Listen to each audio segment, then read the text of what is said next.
세 가지 질문을 하면 당신이 꼰대인지 액티브 시니어인지를 알 수 있습니다. 한번 여러분들도 이 세 가지 질문에 대해서 어떻게 답을 하는지를 통해 본인의 위치를 파악해 보시기 바랍니다. 안녕하세요. 저는 시니어 라이프 비즈니스를 연구하는 최학입니다. 꼰대는요, 자기의 구태의연한 사고방식을 타인에게 강요하는 이른바 꼰대질을 하는 분들을 얘기합니다. 그리고 액티브 시니어는 뛰어난 체력 그리고 경제력을 갖추고 있어서 퇴직 후에도 사회적으로 왕성한 문화활동과 소비활동을 하는 장년층을 뜻한다고 국립국어원에서는 정의하고 있습니다. 여기서 중요한 제가 주목하는 부분은요. 꼰대는 구태의연한 사고고 액티브 시니어는 보다 열린 사고인데 세 가지 질문을 제가 엄선한 질문을 드리도록 하겠습니다. 여러분들이 들으시면서 나는 여기에 답할 수 있어? 그러면 이제 하나 맞는 거고요.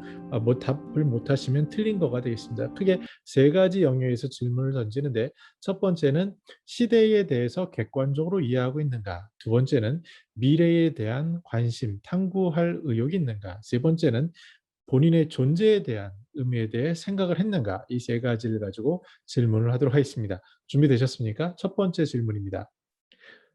당신은 1인 가구로 인생을 마칠 확률이 몇 프로 정도라고 생각하십니까? 자, 답할 수 있으세요? 머릿속으로 생각해 보세요. 자, 당신이 1인 가구 혼자서 인생을 마칠 확률이 몇 프로인지 생각해 보시기 바랍니다. 여기서 답을 할 수 있다면 여러분들은 1점 하나를 맞게 되는 겁니다. 데이터를 보면요. 2020년 기준으로 1인 가구가 39.2%입니다. 이것은 데이터마다 조금씩 다른데 행정안전부 기준이기 때문에 신뢰해야 될 거로 보이고요. 그러면 39%, 뭐 크게 해서 10명 중 4분은 혼자 사는 겁니다. 여기에는 젊은 사람들부터 나이 드신 분까지 다 포함이 되죠. 시골로 가면 이제 혼자 사시는 뭐 할머니가 주로 많으실 거고요. 도시로 올수록 혼자서 이제 집을 떠나서 생활하는 청년이 많을 것으로 보여집니다. 그런데 65세가 넘은 노인들을 보시면은 그 가구 유형별 구성비에 1인이 무려 37% 정도 2047년에 예측이 되고요. 2017년 기준으로는 34% 정도였습니다. 큰 차이 없어 보이는데 중요한 것은 노인 중에 혼자 사시는 분들도 거의 3분의 1 정도, 세 분 중에 한 분은 이미 혼자 살고 있다라는 거고요. 주변을 눈만 돌려보시더라도 시니어들이 사는 형태를 보면 부부가 사시거나 아니면 아예 결혼도 안 하는 요새 젊은 분들도 계시고요. 또 아니면 독거노인으로 계시는 경우도 있고 사별하시는 어르신도 계십니다. 이런 경우를 쭉 보고 그런데 중요한 것은 남자인 경우에 일반적으로 여성 어르신이 더 오래 사신다고 가정을 했을 때 여성 어르신 혼자 남는 가능은 그 확률은 더욱더 높아지고 그때 자녀들이 부모님을 모시고 같이 살까라는 질문을 해보면 아니다라고 끝날 확률이 높습니다. 혹시라도 몸이 아프시면 요양원이나 요양병원으로 가 계실 확률도 높아지기 때문에 이러한 질문, 당신이 1인 가구로 인생을 마칠 확률은 40% 이상이 된다라고 보는 것이 맞지 않나 그렇게 생각을 해봅니다. 두 번째 질문은요. 자, 이제 두 번째 질문입니다. 지금 코로나 시대에 그러니까 본인 가족 말고요. 외부와 소통하는 방식이 몇 가지나 가지고 계십니까? 여러 개 있나요? 한번 답해 보시기 바랍니다. 기본적으로 뭐 전화, 핸드폰 하는 거 아니야? 예, 여기서 더 나가서 그럼 화상 통화 하시나요? 또 카카오톡 채팅 하시나요? 아니면은 뭐 줌이라는 지금 제가 찍고 있는 것도 줌인데요. 이렇게 뭐 회의를 하거나 얘기를 하시나요? 영상 통화를 하시나요? 이런 것들을 다 포함해서 예. 그리고 제가 유튜브를 찍어서 또 가족이 그걸 통해서 보거나 또 찍고 계시나요? 또 OTT라고 이런 넷플릭스나 이런 걸 통해서 뭘 보고 또 거기서 또 유튜브에 댓글을 달고 이런 걸 하시나요? 아니면 더 나가서 메타버스라고 요새 이제 젊은 친구들이 하는 그 가상현실에 가서 자기의 아이덴티티를 입혀서 자기가 움직이면서 예를 들어서 가상 메타버스에 이런 것도 있습니다. 제가 최악이라는 사람이 어떠한 아이콘이 돼서 어느 세계에 들어가서 그 속에서 움직이다가 거기서 그 BTS의 공연을 보면 그 속에 들어가서 공연을 볼 수 있는 뭐 이런 식의 것들을 얘기하고 있습니다. 이것들이 어색하다 할지라도 여러분들은 코로나 시대에 어찌됐건 비대면으로 소통할 수 있는 채널을 가지고 있다. 주로 핸드폰이 되겠죠. 이 스마트폰을 활용해서 할 수 있다에 대해서 답을 하셨으면 하나를 맞으신 거고 전처럼 그냥 전화 정도만 하고 있다라고 하고 전화도 당신이 하는 게 아니라 오는 걸 기다린다라고 하시면은 소통하는 방법이 없구나라고 보시면 되지 않을까 싶습니다. 이게 과하다고요? 그렇지 않습니다. 세상이 바뀌고 있기 때문에 그러고요.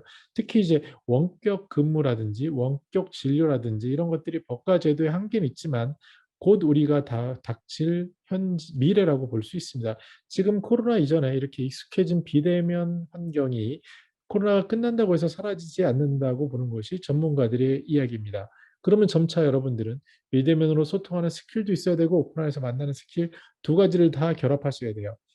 시니어들 중에 어떤 문화예술 활동을 하시는 아니면 동아리 활동을 하시는 분들이 요새 어떤 걸 하시냐면 이제 선생님들이 밴드를 만들어서 거기다 URL을 주시면 URL을 통해서 들어가서 보고 또 거기서 더 나아가신 분들은 유튜브 라이브를 하고 거기에 댓글을 달고 이런 일들도 일어나고 있습니다.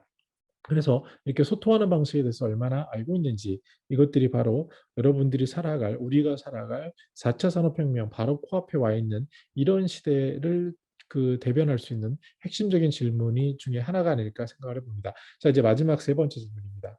여기서 답을 하실 수 있는지 보십시오. 자, 만약 내일 인생을 맞춰야 된다고 한다면 뭘 남길 거예요? 혹시 뭘 남겨야 될지 생각은 하셨나요? 아니면 그 남길 것을 준비를 하고 계시나요? 아니면 뭘 남길지 전혀 생각을 못 해보셨나요? 만약에 못 해보셨으면 여기에 답을 못 하신 거고요. 뭘 남길 걸 생각을 했거나 그것을 준비하고 있다 그러면 이제 이걸 맞췄다라고 보시면 될 것 같습니다. 자, 이렇게 세 가지 질문인데 어떠셨습니까? 시니어들이요. 액티브 시니어가 되고 꼰대가 된다는 것의 차이는 앞에서 보신 것처럼 내가 이 객관적인 데이터 나는 옛날에 뭐 4인 가구 아니 우린 대가족이었어. 그러니까 저 젊은 애들도 지금 대가족일 거야. 이렇게 생각하시면 시대를 못 읽는 거죠. 지금은 이미 1인 가구가 대세인 시대가 됐고요. 두 번째, 소통을 하는데 야 지금 뭐 나한테 전화를 하거나 편지를 해야지 왜 내가 먼저 전화할래? 그리고 다른 사람들은 어떻게 만나나? 쟤네들은 안 만나고 있나? 이렇게 생각하시면 현 시대를 못 살아가실 수 있는 확률이 높고요. 그리고 세 번째, 내가 만약에 내 인생이 남은 인생에 무엇을 남길 것이고 무엇을 준비하고 나의 존재가 어떻게 각인되길 바라지, 나의 흔적을 어떻게 쌓고 있지, 이런 것들에 대한 준비가 있어야 보다 말랑말랑한 시니어가 되기 때문에 그렇습니다. 자, 만약에 세 개 질문 중에 하나를 맞추셨으면 꼰대 가능성이 살짝 보인다라고 할 수 있겠습니다.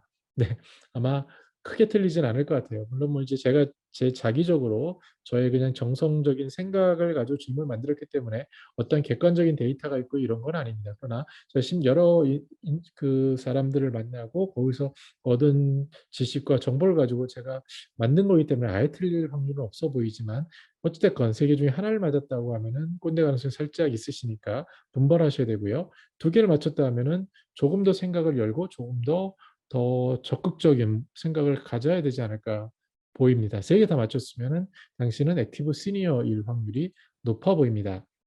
시사점은요. 시대를 이해해야 되고 미래를 탐구하고 존재에 대한 의미를 생각하시는 게 액티브 시니어입니다. 당연히 건강하고 돈이 있고 이런 것들로 세상에서는 빗대서 보지만 제가 보기에는 그거보다는 누가 더 젊고 활발하게 살아가시냐의 질문은 바로 이러한 세 가지 관점에 어떤 태도를 가지고 있느냐가 더 중요해 보이는데요. 그것을 풀어서 얘기하면은요. 다친 게 아니라 아까 꼰대라는 분들은 다쳤다고 하지 않습니까? 자기의 왕년에 자기의 생각을 가지고 고집을 하는 거고요. 그래서 과거의 습관을 가지고 현재를 살아가니까 얼마나 많이 부딪히겠습니까? 현재를 살아가는 사람들은 얼마나 답답하게 느끼겠습니까? 그래서 좀 열어두셔야 돼요. 그리고 과거를 사시는 게 아니라 오늘을 사셔야 합니다. 오늘은 코로나 때문에 비대면이 필요하고요. 오늘은 우리가 공공시설에 들어갈 때 우리의 QR코드를 제시해야 되고요. 또 무인으로 뭘 시켜야 되고 나중에는 무인 자율 자동차를 운전할 수 있어야 되고 아까 말씀드린 메타버스라고 우리 말고 우리의 아바타들이 움직이는 그런 세상을 젊은 애들이 살고 있기 때문에 손자녀와 대화하기 위해서 이것을 알아야 합니다. 그래서 오늘을 사셔야 되고 더 중요한 것은 시니어의 경륜을 가지고 뭔가를 남기는 그 남기는 방향은 사랑하는 대상, 사랑하는 사람들, 사랑하는 뭐 반려동물일 수도 있겠고요. 사랑하는 이웃 이것을 사회를 위해서 남기는 것을 의미하는 이런 것들이 꼰대와 액티브 시니어의 차이가 아닐까 생각을 해봤습니다. 네, 물론 이건 저의 개인적인 생각이기 때문에 많이 틀릴 수 있을 것 같고요. 여러분께서 이거는 아닌 것 같고 나의 생각은 이래 이런 것들을 댓글로 알려주시면 이 컨텐츠를 보시는 분들은 같이 또 공부를 하고 저 같은 경우도 큰 도움이 될 것 같습니다. 네, 저는 더 나은 시니어 삶 공동체를 연구합니다. 감사합니다.